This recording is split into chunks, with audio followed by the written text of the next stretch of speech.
Bai, esan daiteke gartzelak gaixotzen dutela. Gero eta ikerketa gehiago argitaratzen ari dira presoen erikortasun eta hilkortasun datuek esaten digute bizitza esperantza laburragoa daukatela eta gehiago eritzen direla pertsonak kartzela. Osasunaren munduko erakundearen baldintzatzaile sozialen batzordeak esaten du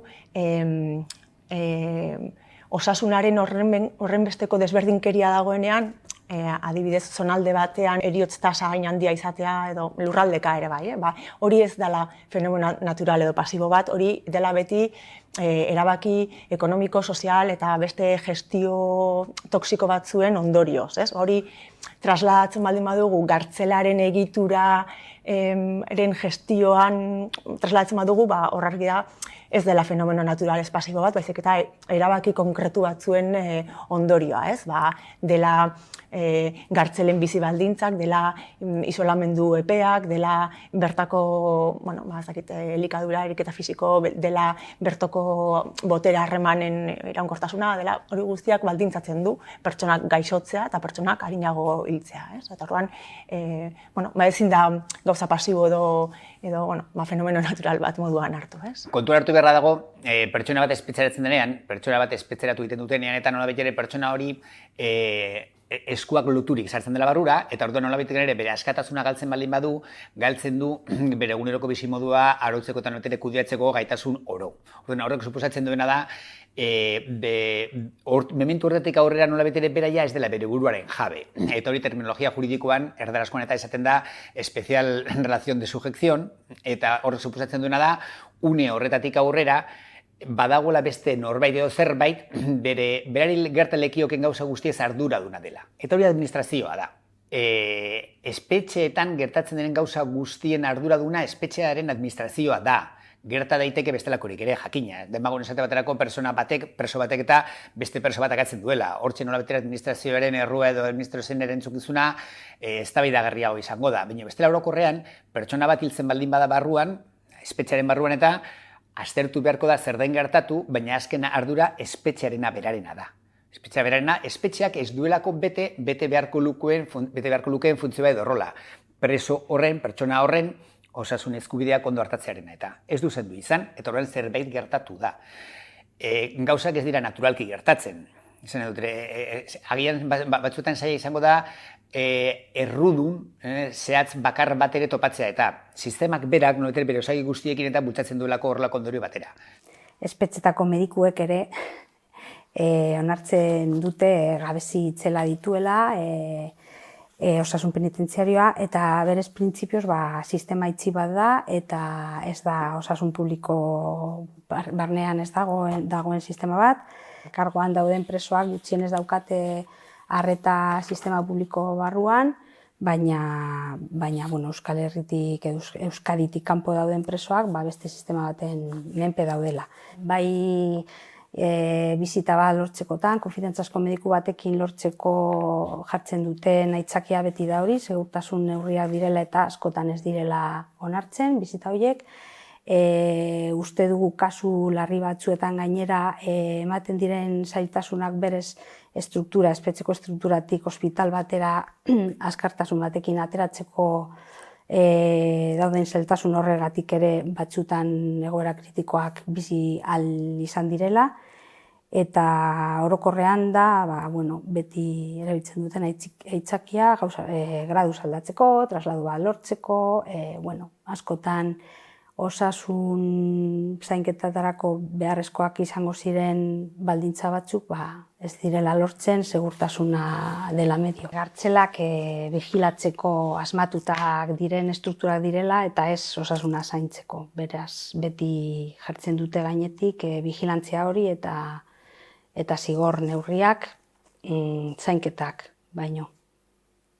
Estatu espainolari dagokionean eta lege nagusia den horrek, LOGP delako horrek eta lege organikoak eta batetik, eta besteletik ere araudi edo reglamento penitentziarioek, biek artikulu batzuk badauzkaten nolabait ere, presoarien beharreko hartatze osasunezkoari dagokionean eta gauzak ere arautuz. Konkretuki legeak badauzka 5 artikulu gutxi gora bera, reglamentuak hori guzti hori luzatzen du eta zehazten du, nahiko modu txukunean eta hortxe agertzen dira, erabat identifikatuta, zeintzuk lirateken administrazioak jarri behar dituen dauden bitartekoak. Batetik bitarteke materialak eta bestetik giza bitartekoak. Gabeziak agian gehiago sortatzen direla momentu honetan, nire ustez behintzat, giza bitartekoen atalean bestelakoan baino.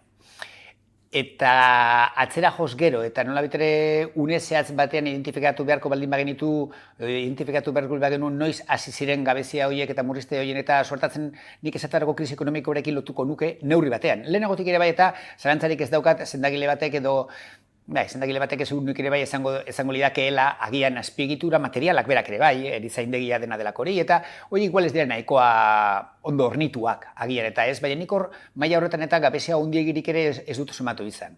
Ordea, 2008tik aurrera, nabarmena izan zen, kalean gertatu zen bezala, gogoratuko dugu guztiok medikamentazoarena, eta nabarmena izan zen orokorren eta bitarteko materialak, segunuek ere bai aurrekontuak murriztu zirelako, bitarteko materialak murriztu zirela. Baina hori baino gehiago, askoz nabarmenagoa izan da azken urte hauetan, medikuen falta.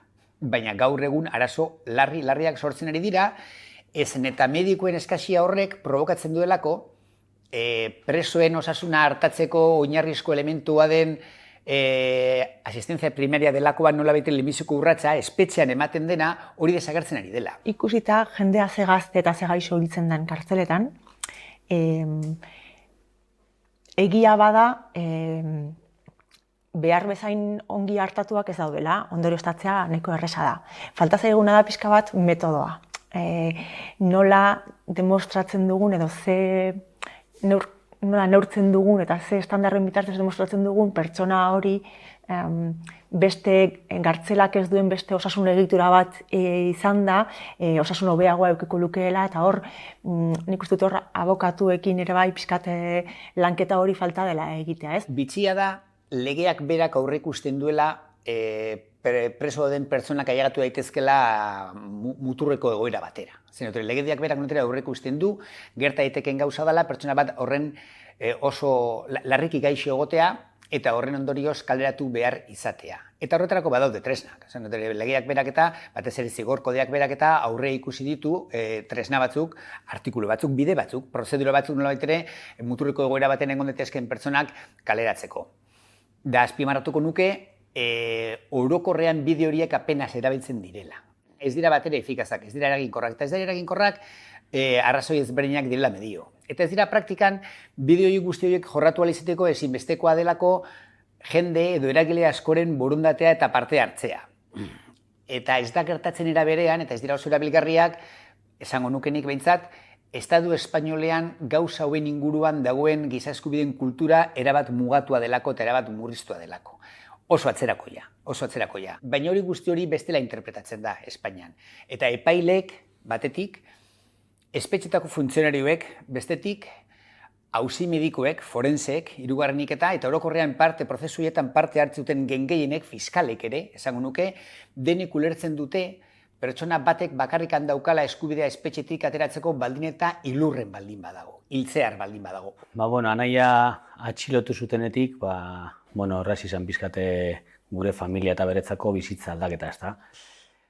Enteratzen zaren momentuan, guztiontzako momentu zaila da, baina nik uste dut zaila baino hor urduritasun eta eljakintasun puntu baten sartzen zarela.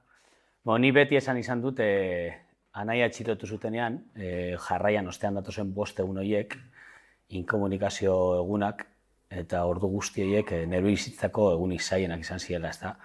Egia da gaur egun ez daukala hori esaterik, zeia egun zaila eta gorrako etorria ostean. 5 egun horiek pasata, eta familian hori asko komentatzen genuen, igual ja ez da komentatzen dugun gauza bat, ze ez dugu horretaz askorik hitz egiten. Baina egun horiek bukatu zirenean, espetxera joanean berri on bat moduan hartu genuen, eta gure artean gero esaten genion, ez? Bata besteari esaten genion. Zelan postual ginen, jakitea, Anaia kondenari gabe, espetxera bilatzea. Baina niretzako oso adierazgarri izan zen, ze posi jarri ginen, ama eta aita jaitsi ziren Karabosotako bizitara, 5 minutako bizita bat izan zen, eta transmititu zigun zoriontasuna berak, eta bai gu berari, horrekin ja nabaria zen zelako bizipen eduki zuen eta zelako bizitza espero zitzaigun ere, ezta. Nik horatzeu lehenengo bizita hori espetxean, nik anaia gutxitan ikusi dut negarrez minagatik, bai emozioengatik, maitasunagatik, bai, baina minengatik gutxitan. Eta egun horretan lehenengo bizitan, Soto Errealeko bizitan, negar malkoak zerioten, berak esaten zuelako gauero amets egiten zuelako torturen egunetako bizipenekin. Baina nik uste dut komentatu den moduan, gaur egun nik uste dut duela 10 urte zegoen errealitatea, baina pixkat aurreratu gaude torturaren inguruko testigantzen sinisgarritasun horretan, ez bakarrik etorri alako, baizik eta egin den lanarengatik. Isolamendua da ziurrenik osasunarentzako kaltegarria den datu gehien edo evidentzia mediku gehien biltzen dituen praktika penitentziaria. Osasunaren munduko erakundeak eta beste erakunde askok isolamenduak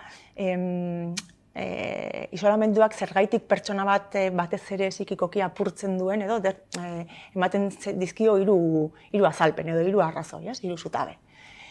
Bata da, giza harremanen interakzio horren murrizketa bortitza. Azkenean, 20 ordu edo 22 ordu edo bakarladean egoteak, horik gure egitura psikikoan eragin handia dauka. Baina isolamenduak gainera horretaz aparte egiten duena da, aktibitate eta estimuluen murrizketa ere bai. Azkenean, leku oso itxietan egoten dira eta hor ezin duzu ariketa ez estimulurik ez dauzkazu. Eta horrek ere demostratua dauka, pertsona batek asko jaisten baldin badu bere aktibitate motorea, garunean kalteak sortzen ditu. Isolamendua izaten da kontrol handiko erregimen bat. Noiz atera kanpora, dena doa baimenen bitartez eta dena dago ikuskatua. Orduan, horrenbesteko kontrolak sortzen du norbere kontrola edo autokontrolaren galera askotan eta dependentzia asko sortzen du, kasu honetan, kartzelako funtzionarioen erabakien araberako dependentzia hori sortu egiten da. Eta horrek ere egitura psikiko asko galtzen du, azkenean norbere autonomia pertsonala ez da garatzen, edo garatzeko zailtasunak daude, kontrolatua sentitzearen estres iraunkorra, ere bai, azkenean burutik gaixotzen du. Horrek ere sortzen du. Orduan, hori oso ikasia dago eta isolamendua batez ere buruko osasunean ze kalteak dituen ikusita, Nazio Batuen Erakundeak 80. hamarkadan eskatu zuen bere indargabetzea. Pasatzen dena da, gaur egun isolamenduari trampa asko egiten dizkiote, orduekin eta asko jolasten dutela. Regimen bereziak topatzen dituzte, berez legalki igual ezin dugu zehaztu isolamendu bat baden, eta orduan nik uste dut horrekin mantentzen dituztela preso batzuk, hori urteetan sasi isolamendu baten, azkenean 2 ordutako patioaz edo 4 ordutako patioarekin, baina gehien bat, bakardadean orduak eta orduak, ez da? Gero gauzak okertuz joan egin dira. Eta okertuz joan egin dira, alde batetik 2003an, eta orduan honek badauka zerikusirik preso bakoitzaren soslaiarekin eta 2003an, eta euskal presoei dagokienean eta sortzen delako epaitegi berezi bat. Ordura arte, euskal presoen eguneroko zertzeladez eta zirkustantziez eta gainontzeko gauza guztiez arduratzen ziren epaitegiak bestelako presoekin arduratzen ziren epaitegi berak ziren. Eta une horretatik aurrera sortzen da epaitegi berezi bat eta epaitegi horren esku geratzen da geroztik euskal presoen eguneroko bizitzari dagokion gauza oro. Orduan, horra esan dira gauzak aldatzen. Nik esan dezaket, lehenago ere egin nuelako lan abokatu bezala aspaldian, 80. hamarkadan eta mende honetako lehenbiziko hamarkadan presoak kaleratzeko posibilitateak, preso gaixo larriak zirelako ateratzeko posibilitateak askoz handiagoak ere bazirela. Audientzia Nazionalean torturak egon direla ukatu duten forense berdinak egiten dituzte gaur egunean preso gaixoen txostenak eta balorazioen lortzeko txostenak. Berez, uste dugu ez dela bat ere iritzi independentea eta kalitate txarrekoak direla eta intenzionalitate batekin egiten direla pentsatu dezakegu. Baina nahiak egia da, bizi izan duen bizitza espetxean, beste askok bezala da, nire nahiak ditu 10 urte espetxean, beste 10 gelditzen zitzaizkien egoteko. Baina bizi izan ditunak, ez dakit, 3 laurdenak 7 bat urte edo isolamenduan eman ditu. Espetxe ezberdinetako isolamendutan, ez da? Egon zan Soto Realen, egon zan Topasen, egon zan Puerto Santa Marian, eta, bueno, gero bisita fuga batzuk ikusituen Almerian eta Botafogon Algecirasen. Eta kenduta Puerto Santa Marian azkenengo 3 urte uste izan ziela, besteanak isolamenduan eman zituen. Presoak badakite azkenean bere esaten dituzten danak edo bere komunikazio danak interbenituta daudela. Entzute dituztela, eta entzutearen arrazoi bat da informazioa ateratzeko, baina beste bat da jakitea zelan dauden edo zer egingo dien kalte pizkate hori aplikatzeko, ezta. Orduan, ni goratzen dut oso ondo, berari galdetuta, ze moduz hemen, eta berak hitzetan eta esanetan, hemen oso ondo zaintzen gaituzte ondo gaude, eta gestualki beste gauza bat esaten zian, ezta. Bera, baietz ondo esaten zuen bitartean, horrela egiten zian, eta egiten zuen. Demostratzeko zer zan Puerto 3ko isolamendua, ezta. Berak esaten zigun. Isolamenduan egotea da, estar en una cárcel dentro de otra cárcel. Eta horrek esan nahi du, benetan isolamendua zeukan ondorioa eta benetako funtzioa zein zan, ezta? Eta da, lehen aipatu moduan, bai medikuki edo bai judizialki, pizkate suntxitzea pertsona hori, ezta? Poliki-poliki, bere buruan, bere fisikoan, bere psikologian, pizkate afekzio bat edo ondorio bat eukitzea. Eta pizkat hortik ulertzen dugu anaiaren heriotza. Espetxean dana lortzeko instantziak behar dira, edozein gauza borrokatzeko instantzia behar dira. Bizita direla, atzera bota pertsona bat zergatik, auzitegi nazionaleko epaile batek, nahi duelako, zein da arrazoia, pertsona hori arriskutsua dela. Zertan oinarritzen da pertsona hori arriskutsua dela? Zertan ez. Epaileak esan duelako arriskutsua dela. Orduan, nik uste dut hor barruan, lehen esan duen moduan, kargatzen eta ez, betetzen doa dalontzia, eta egunerokotasuneko bizitza hori da. Orduan, nik uste dut estres puntu bat sortzen dela, ez da? Dana da karga. Orduan, azkenean, karga horrek, igual, lortu dezakena da, anaiengan lortu duena, ez da? Bera konturatuta ez, buruak, ez da nahi arte, ez da? Dana bete, eta bukaran, eta nire anaia nik uste dut ezala konturatu. Zer benetan konturatuko izan balitz, nik uste dut nirekin itzen gozula. Urruntasuna berak edo dispertsioak bada zailtasun bat gehituta. Hemen egongo baziren, gure sistema publiko barnean egongo ziren, ez dakit komunikazio harina eukiko genuke beraien medikuekin, espezializatuekin edo barruko espetzeko medikuekin, historialak eskura eukiko genituzke. Orduan berez dispertsioa jartzen ditu presoa beraien komunitatetik urrun, gehi sistema itxi eta ilun baten barnean. Baina nire anaiaren kasuan argi daukat dispertsioak bere helburuetako bat lortu duela, ezta? Bere heriotzan kriston indarra auki du dispertsioak zergatik. Nire anaia etxetik gertu egongo bazan, egia da medikuki beste aukera batzuk ekiko zituen, ezta? Lehen aipatuen moduan edo medikuek aipatzen duten moduan, Puerto Santa Marian egonda, 1000 kilometrotara egonda, oso zaila da pertsona bat jeistea astero edo hilabetero jarraipen bat egiteko. Jakinda ere, espetxeek edo espetxeko arduradunek zer abilpen egiten duten beraien mediku analiziekin edo informekin edo nalakoa, ezta. Supentsa sartzen zaituztela leku baten, zeinean ez zara fiatzen leku horretan dagoen jendeangan, ezta. Imaginatzeu pertsona horrekiko suposatzen dula denborasoan begi guztikin egotea, leku guztitara begira, belarria jarrita, eta hori onartuta ere zaintzen zaituenak edo zaindu beharko luketenak zure segurtasuna edo zure bizitza zure aurkaria moruan direla, ezta? Zu vigilatzen zaituna, zu xorratzen zaituna, zu jipoitzen zaituna eta holako kontuak. Buru hiltzeak kartzeletan 5 aldiz ugariagoak dira, 5 aldiz biderkatzen dira suizidio edo buruhiltze tasak, eta erregimen berezietan badaude estadistikak esaten dutela 8 aldiz biderkatzen direla. Orduan, gauza bat horren beste aldiz bikoiztu edo horren beste aldiz biderkatzen denean, zera batan zuk ezin duzu hori deslotu, eragile edo sorburu izatetik, eta hori hola da. Gartzelan jende asko bere buruaz beste egiten du. Osasunaren munduko erakundeak eta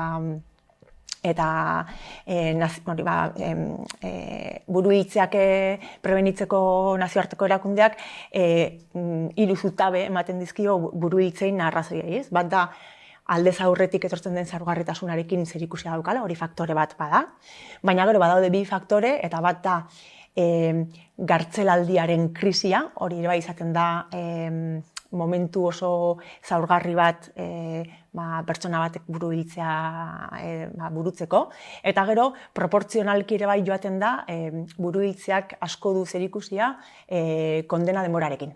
Gero eta kondena luzeagoak, gero eta buruhiltzea gehiago ematen dira. Hor lotura zuzena dago. Eta gero ja, 3. zutabeak zerikusia dauka gartzela eredu edo regimenarekin.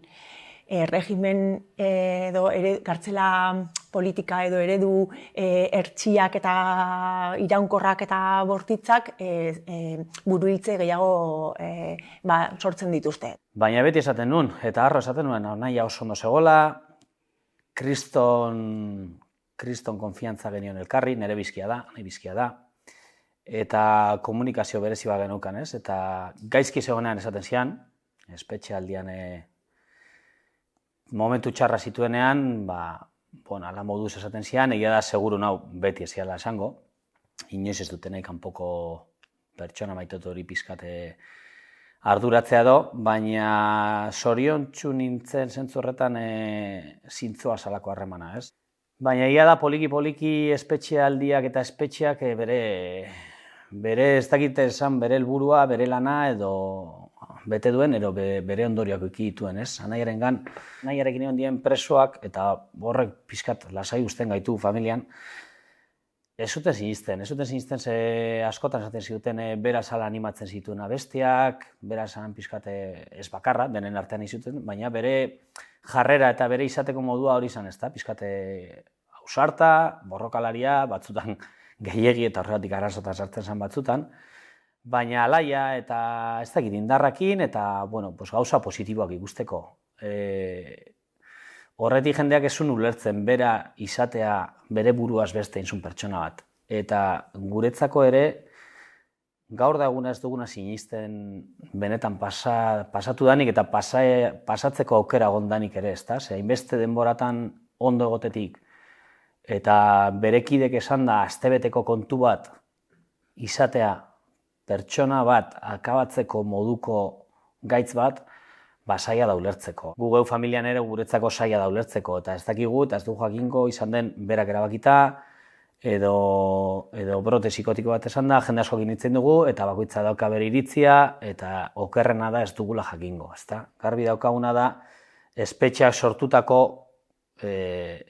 kontu baten ondorioz, eta espetxeak esaten du, baina Espainiako sistema penitenziarioak edo audientzi nazionaleak dana batuta sortutako karga baten ondorioz anaia hile egin dela edo hile egin dutela, ezta? Atxiloketatik hasita, torturetatik jarraituta, espetxealditik jarraituta, isolamenduan oinarritzen den politika batetan areagotuta, eta kondena luze baten menpe dagoen pertsona batentzako, ezta? Nik ez dakit zen izan den arrazoia, eta ez du jakingo esan duen moduan, baina espetxeak sortutako karga psikologiko baten ondorioz nera nahia ez dagoela hemen, hori etxean garbi daukagu. Espainian indarrean dagoen espetxe sistema,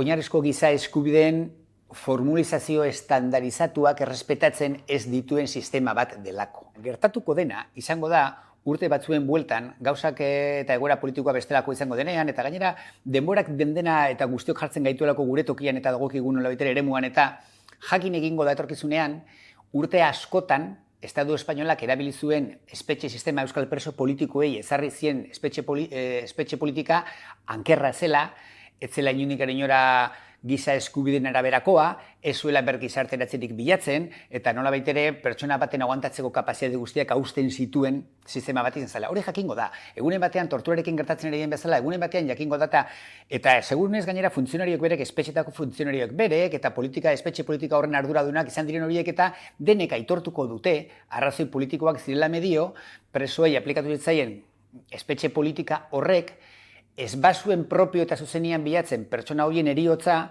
gutxienez onartu egiten zuela belaunakatze politikorik ematen ezen bitartean nola baitere jende horren osasunaren higadura onartu beharra zegoela. Hori onartuko eta jakingo da. Hemendik ere daukagun arazoetariko bat bada noleter ez garela oso trebeak eta oso kapazak erakusteko zer den egunero hainbeste espetxetan oraindik ere bai mantentzen diren bizi baldintzetan bizitzea. Ondo ikustaraztea zer suposatzen duen 20 orduz egunero ziega baten barruan egotea. Gero galdetzen baldin badigu gure buruari zenbateraino naturala den heriotza bat edo ala ez den eta nola izango da naturala. Espetxetan ezer ez da naturala. Etorkizunean jakingo da, Estado espainolak gatazka politiko baten baitan erabaki zuela, onartu zuela, pertsona batzuk heriotzaraino eraman zitzakeela helburu politiko batzuen arabera. Hori izango da aitortza. Egia jakingo dugu eta denok segurunik ere bai gure seme-alabek eta etorkizunean eta onartuko dute gertaturikoa erabat doakabea izan zela. Barbaridade bat izan zela. Etzako biktima naiz, anaia ez dagolako. Orduan biktima hitza hiztegian bilatzen baldin badugu, eguneko unean esango nuke baietz, ezta? Zeo zer biktima naiz. Gatazka politiko honen biktima naiz. Bai, ze gatazka honek nera nahi araman du. Aitortza behar dudan o ez duan behar? Ia esan ez dakit, ia esan ez dut pentsatu. Baina beste pertsona bat etortzea niri esatera biktima nazela edo aitortzarik merezi ez duela, hori bai pixkat mina ematen dit. Nik uste dut askotan gizartea prestatuago dagoela erreparazioa, elkarbizitza eta aitortzak onartzeko eta aitortzeko, politikariek, agintariek edo epaiek berak baino. Gartzeletan hil diren pertsonek aitortza bat behar dute bai.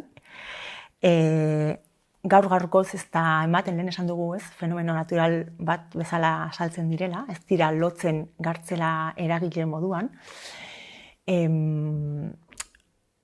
Nik uste dut besteak beste,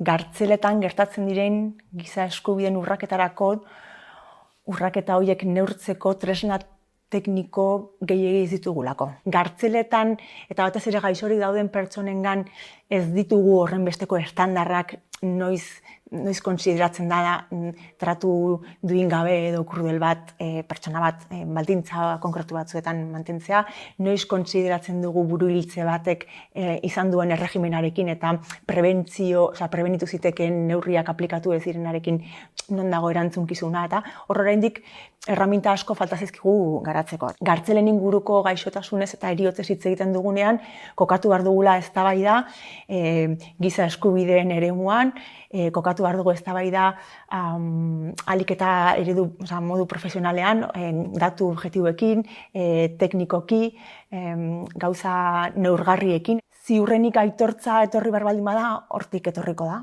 Lehen zalantzan jartzen ziren torturak existentzia bera eta gaur uste dut egin den bilakaera eta lan horregaitik gaur egun inork ez du eztabaidatzen eta ziurrenik gartzeletan urratu diren giza eskubideak eta gartzeletan hilden jendearen aitortza hori etorri liteke antzeko bide bat burutzen bada, ez? Babestu edo legitimatu egin behar da lan tekniko batekin, nolako neurgarritasun tresnak edo neurgarriak egiten dituzten min sufrimentua ezin da neurtu, ez? Baina min psikikoa neurtu daiteke. Eta min psikikoa aurrekari batzuen kontestuan ondorioztatu dezakegu gartzelak eta bere egiturak sortu egin duela, sorburu eduki duela pertsona bat horren beste gaixotzea, edo pertsona batek bere buruaz beste egitea, hori ondorioztatu daiteke. Orduan, nik uste dut hor mekanismo batzuk garatu egin behar ditugula.